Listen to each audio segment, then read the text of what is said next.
झोपली की काय? तिच्या फक्त श्वासांचा आवाज येत होता म्हणून तो हलकं हसत म्हणाला, ना ते. तिने चेहऱ्यावरची चादर काढून हळूवार श्वास घेत कसंबसं उत्तर दिलं. त्याच्याशी बोलताना तिचे ओठ थरथरत होते आणि त्यात शब्दही सुचत नव्हते. चेहऱ्यावर स्माईलसुद्धा गडदच होती. नेमकं तिच्या बाबतीत काय होत आहे हे तिला कळत नव्हतं.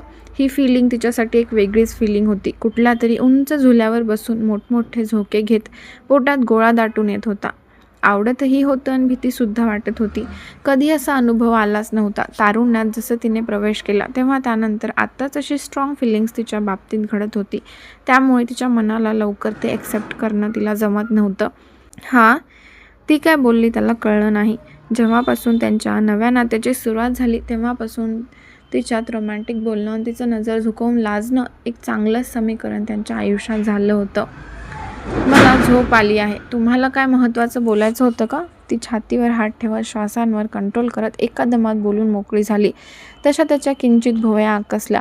असं कसं अँटिक पीस आपल्या पदरात पडलं असं वाटून गेलं. एवढ्या रात्री मी तिच्याकडे काही महत्त्वाचं काम आहे म्हणून फोन केला असेल का? कॉमन सेन्सची गोष्ट होती. 11 वाजत आलेत आणि आता मी तुझ्याशी काहीतरी महत्त्वाचं बोलेल ह्यासाठी फोन करेल का? तो तिथल्या बीन बॅगवर आडवा होत त्याच्या नजरेला दिसणारा चंद्राकडे बघू लागला. जणू त्या सुंदर शांत चंद्रात त्याची अबोली त्याला दिसत होती. तिचा चेहरा अजून डोळ्यांसमोरून गेला नव्हता. तसं तिने जीभ चावून डोळे घट्ट मिटले. त्याचा आवाज तर ऐकायचा होता, पण त्याच्याशी काय बोलायचं हेच तिला कळत नव्हतं. बोल ना, तुझा आवाज ऐकायचा आहे. तुझ्याशी मन भरून गप्पा मारायच्या आहेत. तो हळूवारपणे रोमॅन्टिक आवाजात बोलत होता. तसं तसं तिच्या हृदयाची धडधड वाढत चालली होती. काय बोलू? ती बारीक आवाजात उठून बसत म्हणाली, कारण झोपतानाही तिच्या अंगाची थरथर आणि पोटातले फुलपाखरं तिला त्रास देत होते. त्यापेक्षा उठून बसलेलं बरं असं वाटलं. इश्कचा किडा खूपच डेंजर असतो. ना झोपू देतो ना बसू देतो. आत्ता कुठे आहेस? त्याला माहीत जरी असलं तरी उगाच तिचा आवाज ऐकण्यासाठी प्रश्न केला.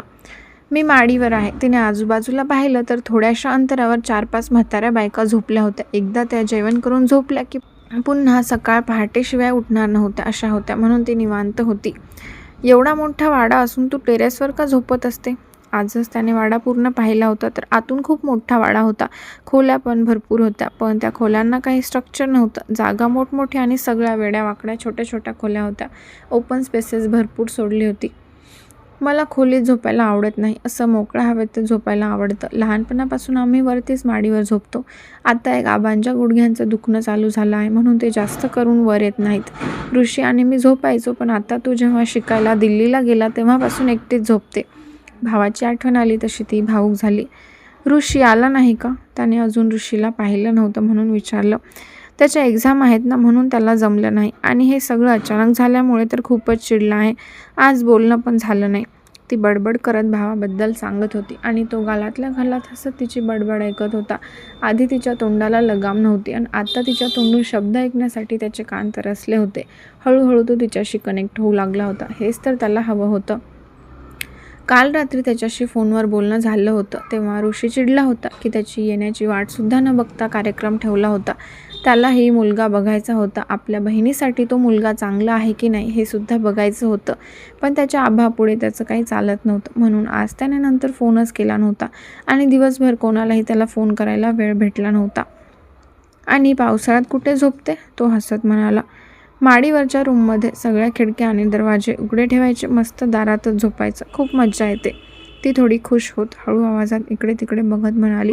पाऊस तिला खूप आवडत होता. त्यात त्याने पावसाचा विषय काढला तर लगेच पावसाच्या सरी आठवून मन एकदमच प्रसन्न झालं.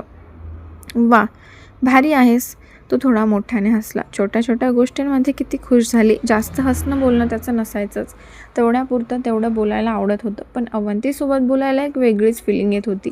ती बोलत राहावी आणि आपण ऐकत बसावं.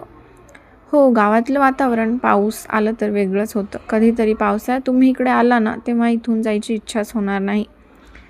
हो, आता तर तिकडे सारखे यावंच लागेल. तसेही आताही तिथून इकडे यायची इच्छा झाली नव्हती माझी. तो खट्टाळ हसत म्हणाला. तिने एका हाताने तोंडापर्यंत चादर घेऊन खुदकन हसून पटकन चादरानेच तोंड दाबलं, पण त्याला तिचा हसण्याचा आवाज आलाच. तुमच्या घरी आल्यावर तर मी कितीतरी वेळा गॅलरीत झोपायचा विचार केला. बाहेर किती छान गार्डन त्या काचेमधून दिसून येत होतं, पण तिथलं सगळं वेगळंच, काही कळत नव्हतं. म्हणून सगळे दार खिडक्या उघडल्यावर मला झोप लागायची. तिचे किंचित बोलताना गाल फुगले होते. बाहेरचं सुंदर निसर्गरम्य वातावरण बघून तिला गॅलरीत झोपायचं होतं, पण त्या गॅलरीत 2 खुर्च्या आणि टेबल खाली अंथरून टाकून झोपायला तिला काही वाटलं नसतं.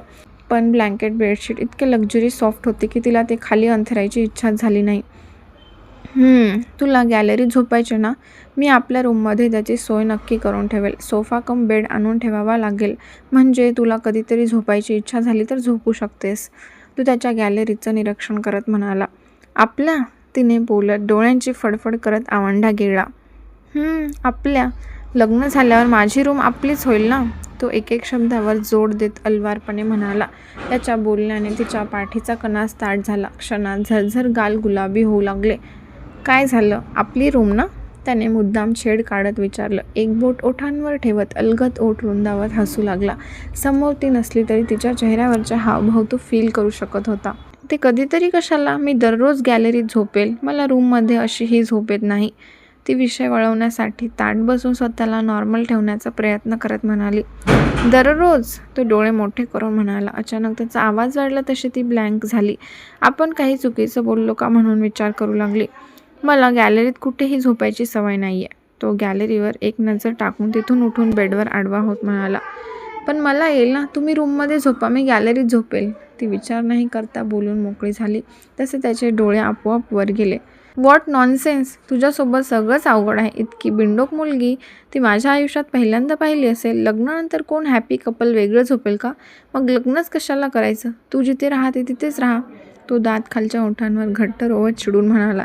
एकतर काहीतरी रोमॅन्टिक बोलावं असं त्याचा विचार होता, पण रोमॅन्टिकचं तिला माहीत नव्हतं. त्यात कधी नव्हे ते तिची फालतू काहीतरी बडबड ऐकत होता आणि आता तिचं बोलणं ऐकून त्याच्या डोक्याची तार गरम होऊ लागली. तेव्हा तिच्या लक्षात आले. तिने डोळे घट्ट मिटले, पण पुढच्या क्षणी त्याचे शब्द ऐकून डोक्याच्या नसा फुगल्या. तो शेर तर ती 1.25 शेर होणार नाही असं थोडी होतं. एवढं बोलायची काय गरज आहे? चुकून निघालं तोंडून तर लगेच मी काय बिंडोक झाली का? तुम्हाला माझ्याशी नीट बोलताच येत नाही तर बोलता कशाला? आत्तापर्यंत चांगलं बोलत होता आणि मध्येच चिडता. शांतपणे सुद्धा बोलू शकता ना? मी काय अशा गप्पा दररोज मारते का? एवढा विचार करून बोलायला? माझ्यासोबत सगळं अवघड आहे तर कशाला लग्न करता? ती रागात चवताळून म्हणाली. Good night. त्याने बोलून रागाने डोळे घट्ट मिटून घेतले. फोन कट झाला तसं तिने लगेच कानावरचा मोबाईल काढून पाहिलं तर फोन बंद झालेला. तिचे डोळे टचकन पाण्याने भरले होते. त्याच्या इतका आपण परफेक्ट नाही लगेच त्याच्या बोलण्यातून जाणवत होतं. मनाला लागत होतं छोट्या छोट्या गोष्टीसाठी पण तो आपल्याला सुनावत आहे. मग पुढे जाऊन आपण त्याच्यासोबत पटेल का? तो आपल्याला समजून घेईल का? त्याच्यासोबत कसं राहणार? नाही ते प्रश्न डोक्यात येत डोकं जड होऊ लागले. पुढचा भाग लवकर पाहिजे असेल तर आपल्या व्हिडिओला 500 लाईक्स आणि व्हिडिओच्या खाली 50 कमेंट्स किमान तरी आले पाहिजे. आणि याच गोष्टीचं मोटिवेशन घेऊन मी लवकरात लवकर पुढचा भाग टाकण्याचा प्रयत्न नक्की करेल.